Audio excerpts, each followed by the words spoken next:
In a world frozen by an unforgiving ice storm, hope feels as distant as the sun. She was lost, desperate, and running out of time, her child's life hanging by a thread. But then, through the blizzard's wrath, a lone human appeared. Not just a rescuer, but a beacon of compassion in a cruel, cold universe.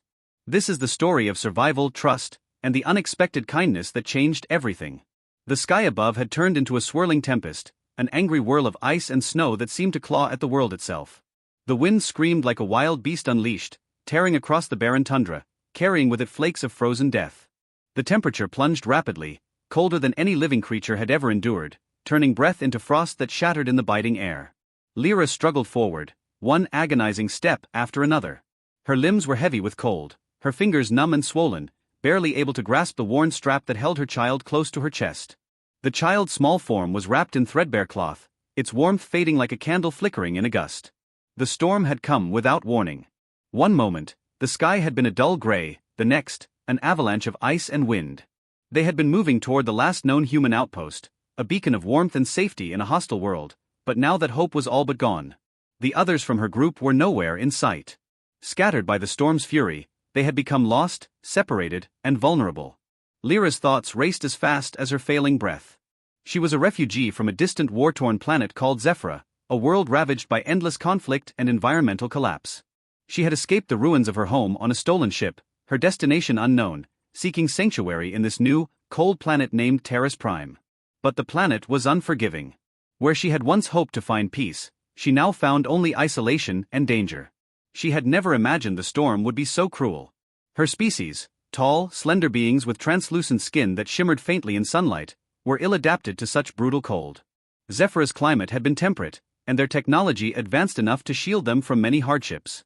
But here, she was raw and exposed, fighting against nature's wrath without anything but her will and desperation. Her child, a fragile infant named Kale, whimpered weakly. The tiny body trembled uncontrollably, the skin pale and bluish despite the layers wrapped around him. Lyra gritted her teeth, forcing herself onward.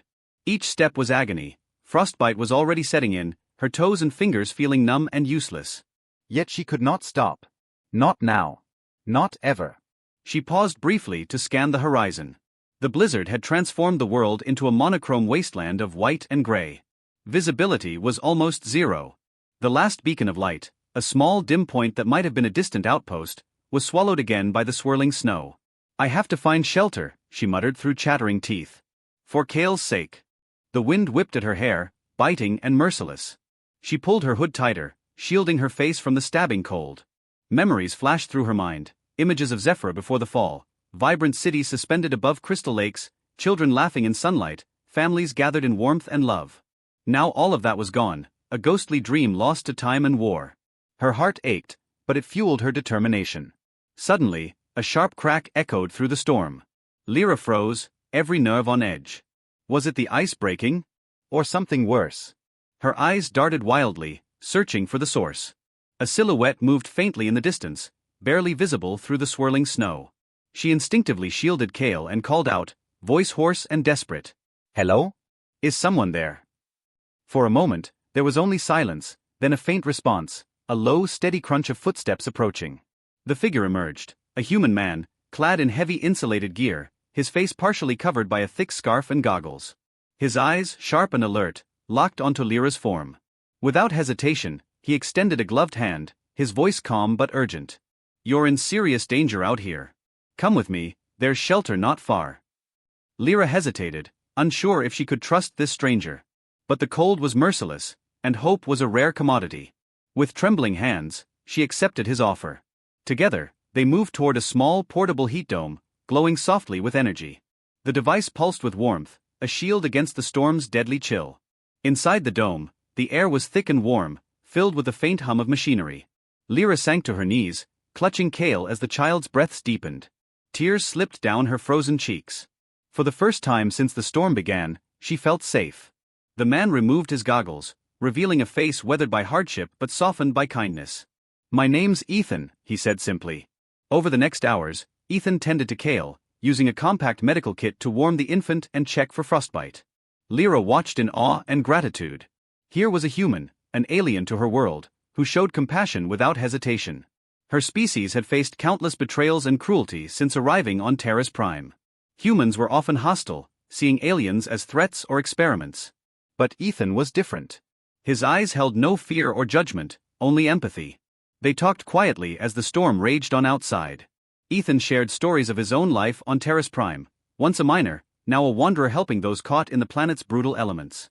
Lyra told him of Zephyra, of war and loss, of the fragile hope she carried for her child's future. Despite the language barrier, a connection formed, one born of shared struggle and mutual need. Days passed. The storm showed no signs of relenting. Lyra's body slowly recovered in the warmth, but her mind raced with questions. Who could she trust in this alien world?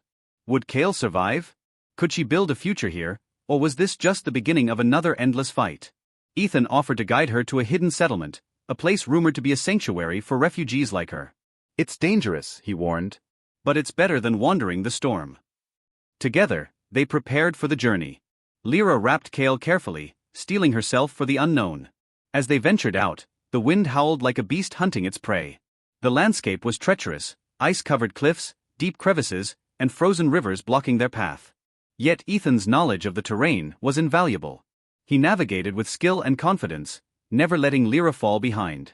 Along the way, they encountered signs of others, abandoned camps, broken machines, and faint traces of life. Some were friendly, others hostile. At one point, they narrowly escaped a group of scavengers, desperate survivors willing to steal what little they could from anyone. Despite the danger, Lyra found herself growing stronger, not just physically, but emotionally. Ethan's quiet strength and unwavering kindness rekindled a spark within her, a fragile flame of hope she thought lost. She began to dream again, not just of survival but of belonging. One night, beneath the eerie glow of alien stars, Lyra and Ethan shared stories by a small fire. They spoke of home, loss, and dreams. Lyra told Ethan about the children she hoped to have, about the strength she believed they could pass on, a legacy of resilience and courage. Ethan listened, his eyes reflecting the flickering flames. But the storm was never far behind. Each day brought new challenges: frostbite, hunger, exhaustion. And the threat of discovery by hostile forces loomed. Yet through it all, Lyra clung to one truth. That compassion, strange and rare as it was, could change everything. That even in the coldest, darkest places, hope could be found in the hands of a stranger. And so, they pressed on. Toward safety. Toward a future neither could yet imagine. The wind howled its bitter song, but inside the heat dome, Lyra felt a fragile sense of hope bloom in her chest. The journey with Ethan had been perilous, the cold relentless, but they were moving closer to sanctuary, toward a place where the desperate could find shelter, and perhaps a new beginning. Kale, her child, was growing stronger under Ethan's careful watch, his tiny fingers now slowly regaining color, his breath steadying with every passing hour. But the danger was far from over. Terra's Prime was no gentle refuge. The planet's icy wastelands concealed threats beyond nature's fury: hostile scavengers, rival factions, and the lingering prejudice against alien refugees.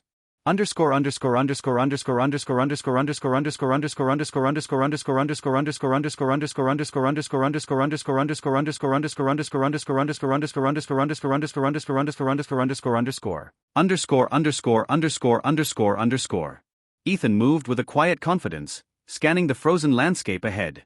Not far now, he said, voice low but firm. The settlement's hidden behind that ridge.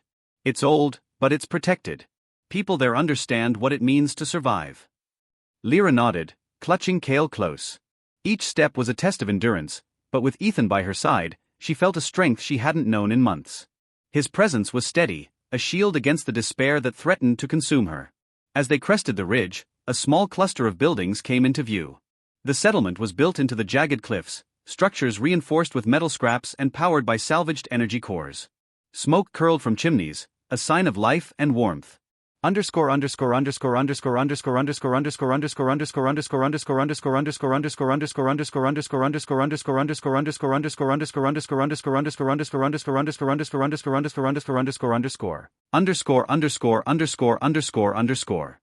approached cautiously. At the entrance, two guards eyed them warily, their weapons ready but not aimed. Ethan stepped forward, raising his hands in a gesture of peace. Refugees, he explained simply. She's from Zephyra. The storm nearly took her and the child. We seek shelter. After a tense moment, the guards lowered their weapons and motioned them inside. Lyra's heart pounded with a mixture of relief and anxiety.